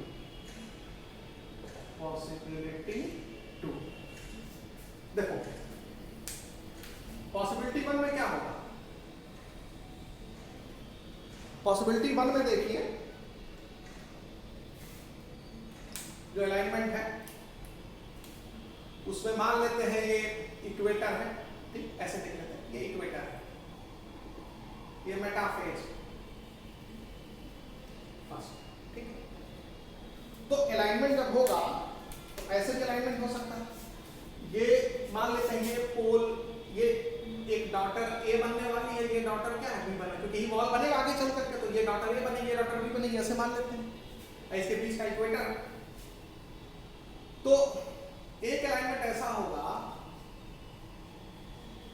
कि फादर वाला क्रोमोसोम 1 ऊपर और मदर वाला क्रोमोसोम 1 नीचे, ये देखिए, फादर वाला क्रोमोसोम 1 ए साइड में और मदर वाला क्रोमोसोम 1 बी साइड में, ठीक हो गया। और इसमें हो गया कि फादर वाला क्रोमोसोम 2 ए साइड में और मदर वाला क्रोमोसोम 2 बी साइड में, ठीक, ये क्रोमोसोम पेयर है, होमोलॉगस पेयर 2, इसको बोलेंगे होमोलॉगस पेयर 1, होमोलॉगस पेयर 1। तो होमोलॉगस पेयर 1 में जो फादर वाला क्रोमोसोम है वो ए की तरफ है, मदर वाला क्रोमोसोम बी की तरफ है, और जो दूसरा होमोलॉगस पेयर है उसमें फादर वाला क्रोमोसोम ए की तरफ है और मदर वाला क्रोमोसोम बी की तरफ है। तो आप कहेंगे दोनों में फादर वाला क्रोमोसोम ए की तरफ आ रहा है, दोनों में ही मदर वाला क्रोमोसोम बी की तरफ आ रहा है। तो वही मैं कहना चाह रहा हूं कि ऐसा कोई जरूरी नहीं है, कि ऐसे भी हो सकता है, ये वाला ऊपर जा सकता है, ये वाला नीचे जा सकता है, या ये वाला ऊपर जा सकता है, ये वाला नीचे जा सकता है, ये चांस है। यानी इसमें अगर फादर वाला ऊपर क्या है तो ये डिसाइड नहीं करेगा कि इसका वाला भी, इसमें भी फादर वाला क्रोमोसोम एक की तरफ ही रहेगा, वो ये कहने की कोशिश कर रहा है।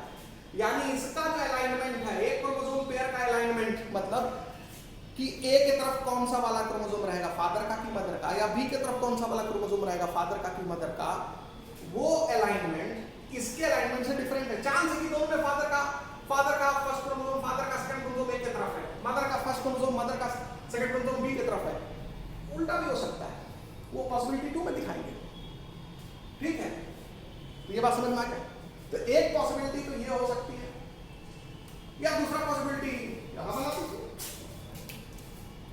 दूसरी पॉसिबिलिटी ये हो सकती है कि ये इक्वेटर है, ये ए साइड वाली सेल बनने वाली फ्यूचर की, बी साइड वाली सेल बनने वाली है, इसमें मान लेते हैं फादर वाला ऊपर की तरफ और मदर वाला नीचे की तरफ, ठीक।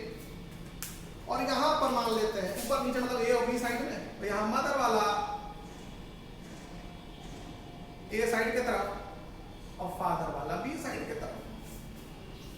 समझ में? फादर वाला बी साइड की तरफ।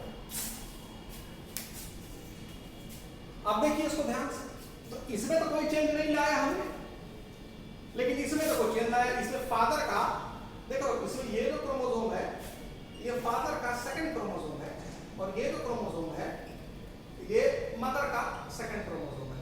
मदर का सेकंड क्रोमोसोम बी की तरफ है, फादर का सेकंड क्रोमोसोम ए की तरफ है।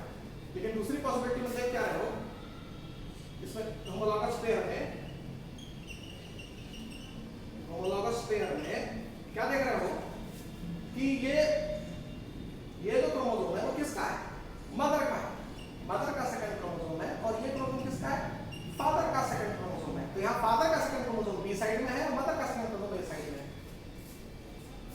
और यहाँ पर क्या देख रहे हो, यहाँ फादर का फर्स्ट क्रोमोसोम ए साइड में है और मदर का फर्स्ट क्रोमोसोम बी साइड में है। तो बी साइड में मदर का फर्स्ट क्रोमोसोम, बी साइड में मदर का सेकंड क्रोमोसोम, ए साइड में फादर का फर्स्ट क्रोमोसोम, ए साइड में फादर का सेकंड क्रोमोसोम। एक पॉसिबिलिटी। दूसरी पॉसिबिलिटी क्या है कि ए साइड में फादर का फर्स्ट क्रोमोसोम है, ठीक है, और मदर का सेकंड क्रोमोसोम है, और इसमें क्या है, बी साइड में मदर का फर्स्ट क्रोमोसोम है और फादर का सेकंड क्रोमोसोम है। क्लियर हुआ? इसको हम दूसरे शब्दों में कहें कि जब इससे जब डॉटर सेल बनेगी, समझ में? इससे अब मान लो दो डॉटर सेल बन गई, ये दो डॉटर सेल बन गई ना, तो इसमें ये क्रोमोसोम चला गया और इसमें ये क्रोमोसोम चला गया कि नहीं, मियोसिस फर्स्ट खत्म होने के बाद, और इसमें ये क्रोमोसोम चला गया ए वाले सेल में बेटा, और इसमें ये वाला क्रोमोसोम चला गया। देखो, तो जो ए सेल है और ये जो बी सेल है, इसमें देखो इस दोनों में ही फादर का ही क्रोमोसोम आया, और इसमें मदर का ही क्रोमोसोम आया। देख रहा हूं, मदर का ही क्रोमोसोम आया। और क्रॉसिंग ओवर जो होता है इसका, इनके बीच में एक्सचेंज होता है, वो तो होता ही है, वो उस चीज को यहाँ हम दिखाई नहीं रहे। क्रॉसिंग ओवर तो आगे आएगा, अभी तो खाली क्रोमोसोम का मूवमेंट देखो। तो ये समझ में आ रहा है? यहां पर देखो, जब डॉटर सेल बनेगी, इस केस में जब डॉटर सेल बनाओगे, तो देखो क्या आ रहा है। तो इस केस में जब डॉटर सेल बनेगी,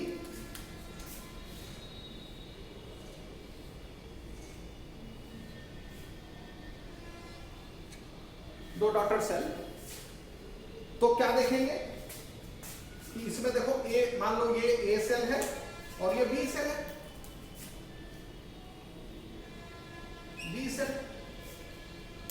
तो क्या होगा? बहुत ही आसान चीज है जो बच्चे पता नहीं समझ क्यों नहीं पाते हैं। तो ये हो गया और ये, ठीक है, और ये वाला भी बना दो। तो पॉसिबिलिटी देख रहा हूं, क्या पॉसिबिलिटीज हो रही हैं?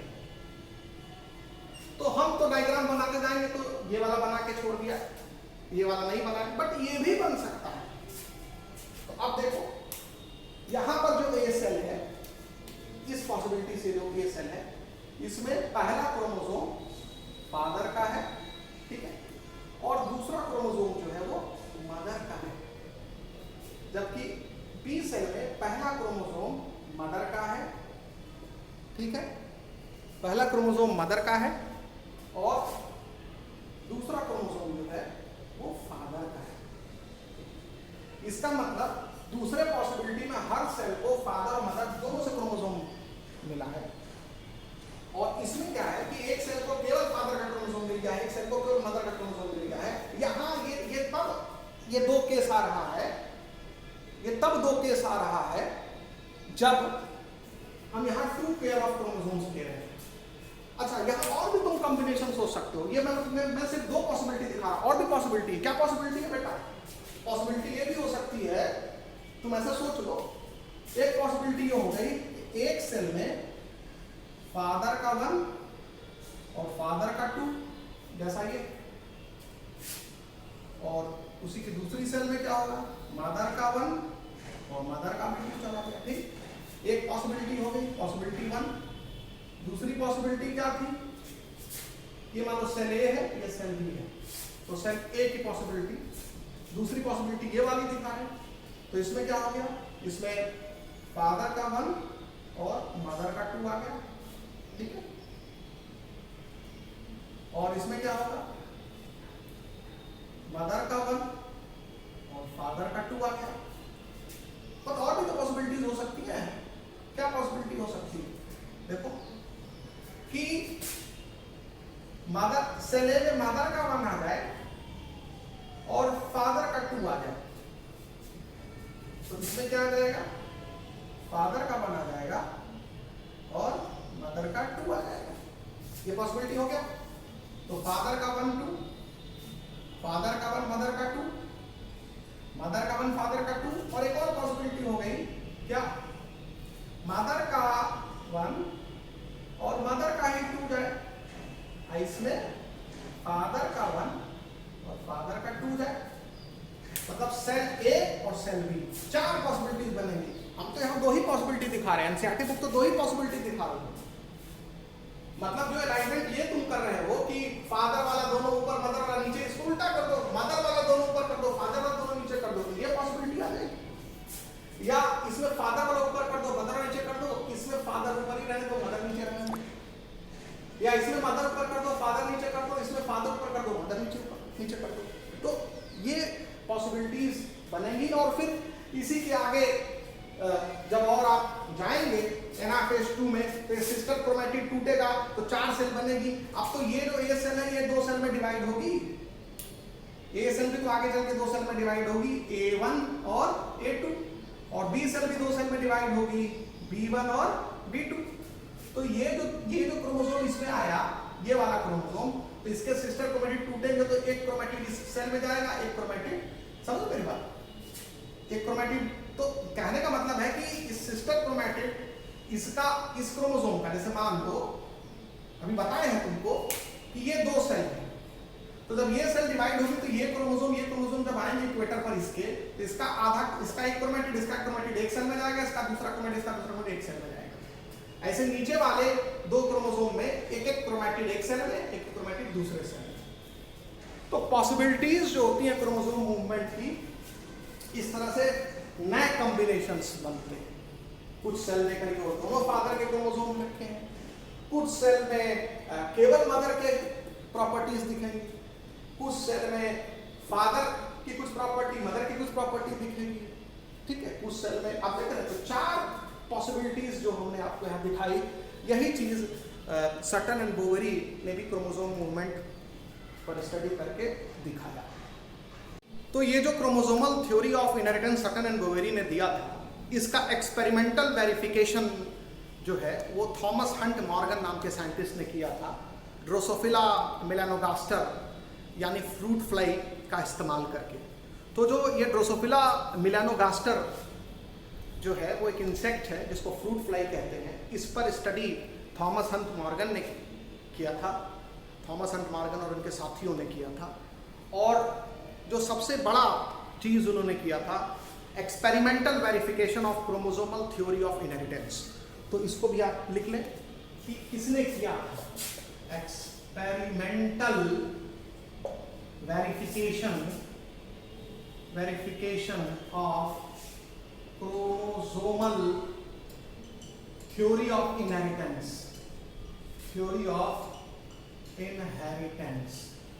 तो ये हो जाएगा थॉमस हंट मॉर्गन। ठीक है, तो थॉमस हंट मॉर्गन हो गया,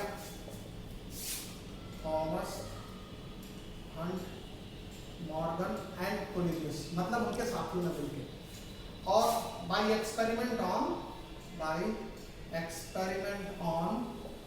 performing experiment on Drosophila melanogaster,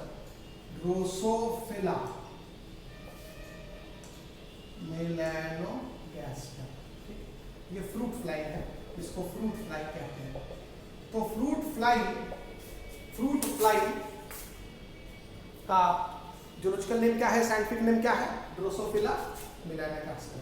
ठीक, एक्सपेरिमेंटल वेरिफिकेशन क्या था, ड्रोसोफिला का इस्तेमाल क्यों किया था, क्योंकि इसकी लाइफ स्पान शॉर्ट होती है, इसकी लाइफ स्पान शॉर्ट होती है और 2 हफ्ते की होती है, और इसमें वेरिएशन सेक्सुअल रिप्रोडक्शन से आता है।